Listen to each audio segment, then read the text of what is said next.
Good morning, students. Welcome in Education Online by Jyoti ma'am. As we studied earlier in the Indian Constitution, what is this Constitution? Today we are going to study Indian Constitution key features. Okay.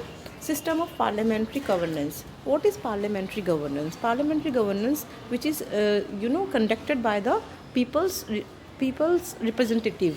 यानी जब जो लोग होते हैं, जो जनता होती है, जब अपने प्रतिनिधियों को संसद में भेजती है, उससे जो सरकार का निर्माण होता है, जो शासन चलता है, उसे बोलते हैं पार्लियामेंट्री गवर्नेंस, यानी हिंदी में बोलते हैं संसदीय शासन प्रणाली।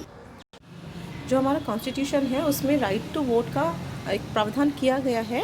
The member of the constitution assembly felt that the freedom struggle has made the Indian people eligible to exercise adult suffrage. Adult suffrage होता है कि हर adult what is who is adult is person who is over 18 years और 18 years old, that person can vote. That is adult suffrage. They believe that this would encourage democratic thinking and method, and at the time the factors of inequality based on difference of caste, religion, gender. इससे क्या होगा, अगर हम adult suffrage करेंगे तो जो व्यक्ति 18 वर्ष का है या उससे ऊपर का है वह वोट दे सकता है। इसका मतलब है कि उसमें जाति के आधार पर, जेंडर के नेम पर या कास्ट की या रिलीजन के नेम पर कोई भी डिफरेंसेस नहीं होंगे। ठीक है, everybody have right to vote. The public has a right to choose a representative of himself without any discrimination, यानी किसी भी भेदभाव के बिना हमें एक अपना रिप्रेजेंटेटिव चुनना होगा। ठीक, and representative are accountable to the public, और वो एक अकाउंटेबल होगा यानी आंसरेबल होगा पब्लिक के प्रति। In this way, the system of parliamentary governance became the system of governance of people. अब जो हमने रिप्रेजेंटेटिव चुना है अपना, जब वो आंसरेबल है, अकाउंटेबल है पब्लिक के लिए, तो इससे क्या होगा, यानी इनडायरेक्टली वो गवर्नेंस ऑफ पीपल हो गई ना, यानी उस सिस्टम को गवर्न कौन कर रहा है, पीपल गवर्न कर रहे हैं। Next is division of powers. Division of powers, आप जानते हैं कि जो कॉन्स्टिट्यूशन है उसमें पावर को तीन उसमें डिवाइड किया हुआ है। फर्स्ट है लेजिस्लेटिव, एग्जीक्यूटिव एंड जुडिशरी। जो लेजिस्लेटिव है consist of representative elected by the public, those who make the law. Legislative में जो रिप्रेजेंटेटिव चुने गए हैं वो लॉ मेक करेंगे, यानी कानून बनाएंगे। कानून कहाँ बन रहे हैं, पार्लियामेंट के अंदर। ठीक है, और पार्लियामेंट में तो हमने अपने रिप्रेजेंटेटिव भेजे हैं, तो यानी जो पार्लियामेंट है दैट इज़ लेजिस्लेचर। फिर है the executive, look after the implementation of law. Executive क्या करती है, जो लॉ बने हैं उनको एग्जीक्यूट करना, यानी उनको जो इम्प्लीमेंटेशन हो रही है या नहीं हो रही है, यानी लागू हो रहे हैं या नहीं हो रहे हैं वो लॉ, और किस तरह से चल रहे हैं ये है देखना। Judiciary look after the system of justice.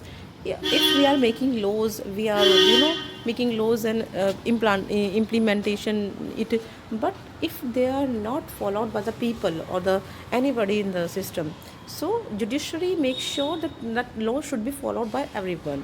This function, its function is to interpret the law correctly. जो लॉ बने हैं, क्या कन्फ्यूज़न होती है उसके अंदर कि लॉ क्या कहता है, तो उसको जो इंटरप्रेट करना यानी उसको एक्सप्लेन करना किसका काम है, जुडिशरी का।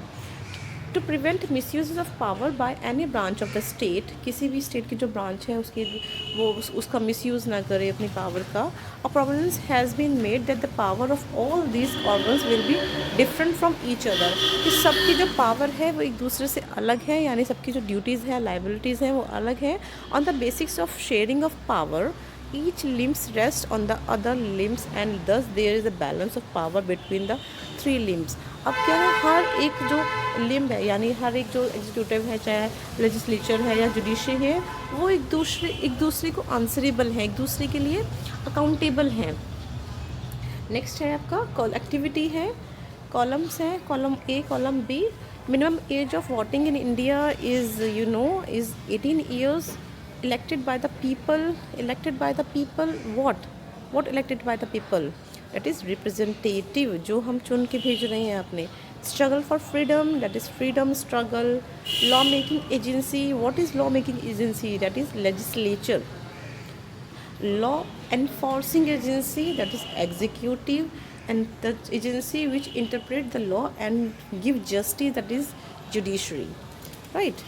Now look at the questions. What do you understand by universal suffrage?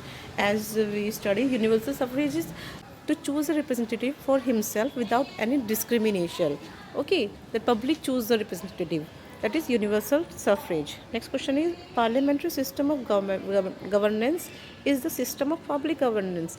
Parliamentary governance में क्या है, जहाँ जो पीपल हैं वो अपने रिप्रेजेंटेटिव या प्रतिनिधि भेज रहे हैं कहाँ पर, संसद के अंदर. तो एक तरह से जो संसद है वो किसके द्वारा कंडक्ट हो रही है, लोगों के द्वारा.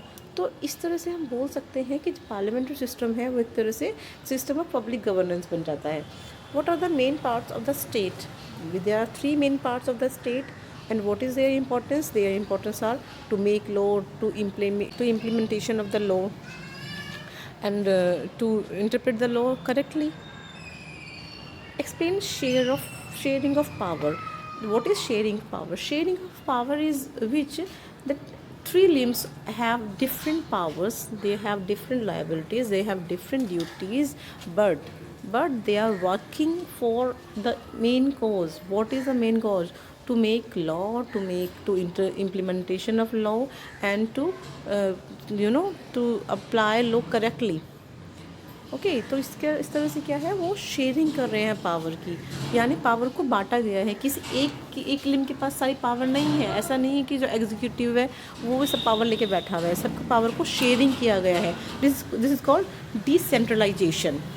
Okay, I hope you understand the worksheet and send it to your class groups. Thank you.